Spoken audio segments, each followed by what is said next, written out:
സങ്കീർത്തനങ്ങൾ അദ്ധ്യായം 41. രോഗശയ്യയിൽ ആശ്വാസം. ദരിദ്രരോട് ദയ കാണിക്കുന്നവൻ ഭാഗ്യവാൻ. കഷ്ടതയുടെ നാളുകളിൽ അവനെ കർത്താവ് രക്ഷിക്കും.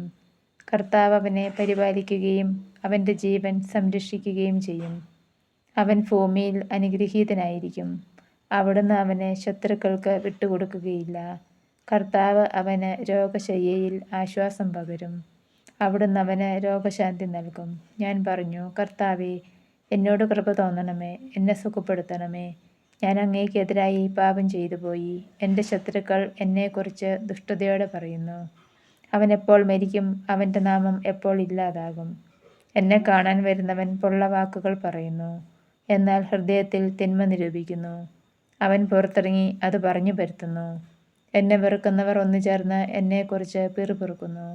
അവർ എന്നെ അങ്ങേയറ്റം ദ്രോഹിക്കാൻ വട്ടം കൂട്ടുന്നു. മാരകമായ വ്യാധി അവനെ പിടികൂടിയിരിക്കുന്നു.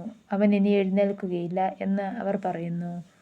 ഞാൻ വിശ്വസിച്ചവനും എൻ്റെ ഭക്ഷണത്തിൽ പങ്കുചേർന്നവനുമായ എൻ്റെ പ്രാണസ്നേഹിതൻ പോലും എനിക്കെതിരായി കുതികാലുയർത്തിയിരിക്കുന്നു. കർത്താവേ, എന്നോട് കൃപ തോന്നണമേ, എന്നെ എഴുന്നേൽപ്പിക്കണമേ. ഞാൻ അവരോട് പകരം ചോദിക്കട്ടെ. എൻ്റെ ശത്രു എൻ്റെ മേൽ വിജയം നേടിയില്ല. അതിനാൽ അവിടുന്ന് എന്നിൽ പ്രസാദിച്ചിരിക്കുന്നു എന്ന് ഞാൻ അറിയുന്നു. എന്നാൽ എൻ്റെ നിഷ്കളങ്കത നിമിത്തം അവിടുന്ന് എന്നെ താങ്ങുകയും എന്നേക്കുമായി അങ്ങയുടെ സന്നിധിയിൽ ഉറപ്പിച്ചു നിർത്തുകയും ചെയ്തു. ഇസ്രായേലിൻ്റെ ദൈവമായ കർത്താവ് എന്നേക്കും വാഴ്ത്തപ്പെടട്ടെ. ആമേൻ, ആമേൻ. സങ്കീർത്തനങ്ങൾ അദ്ധ്യായം 42. ദൈവത്തിന് വേണ്ടി ദാഹിക്കുന്നു. നീർച്ചാൽ തേടുന്ന മാൻപേടയെപ്പോലെ ദൈവമേ, എൻ്റെ ഹൃദയം അങ്ങയെ തേടുന്നു. എൻ്റെ ഹൃദയം ദൈവത്തിനായി ദാഹിക്കുന്നു, ജീവിക്കുന്ന ദൈവത്തിന് വേണ്ടി തന്നെ. എപ്പോഴാണ് എനിക്ക് ദൈവസന്നിധിയിലെത്തി അവിടുത്തെ കാണാൻ കഴിയുക? രാപകൽ കണ്ണീർ എൻ്റെ ഭക്ഷണമായി. എവിടെ നിന്റെ ദൈവമെന്ന് ഓരോരുത്തർ നിരന്തരം എന്നോട് ചോദിച്ചു. ജനക്കൂട്ടത്തോടൊപ്പം ഞാൻ പോയി. ദേവാലയത്തിലേക്ക് ഞാൻ അവരെ ഘോഷയാത്രയായി നയിച്ചു.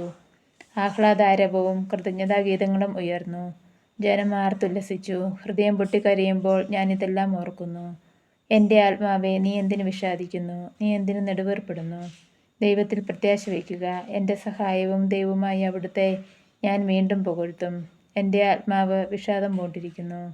അതിനാൽ ജോർദാൻ പ്രദേശത്തും ഹെർമോണിലും മിസാർ മലയിലും വെച്ച് അങ്ങയെ ഞാൻ അനുസ്മരിക്കുന്നു. അങ്ങയുടെ വെള്ളച്ചാട്ടങ്ങളുടെ ഇരുമ്പൽ കൊണ്ട് ആഴം ആഴത്തെ വിളിക്കുന്നു. അങ്ങയുടെ തിരമാലകളും ഓളങ്ങളും എനിക്കുമീതെ കടന്നു പോകുന്നു. കർത്താവ് പകൽ സമയത്ത് തൻ്റെ കാരുണ്യം വർഷിക്കുന്നു. രാത്രികാലത്ത് അവിടത്തേക്ക് ഞാൻ ഗാനം ആലപിക്കും. എൻ്റെ ജീവൻ്റെ ദൈവത്തോടുള്ള പ്രാർത്ഥന തന്നെ. അവിടുന്ന് എന്നെ മറന്നതെന്തുകൊണ്ട്?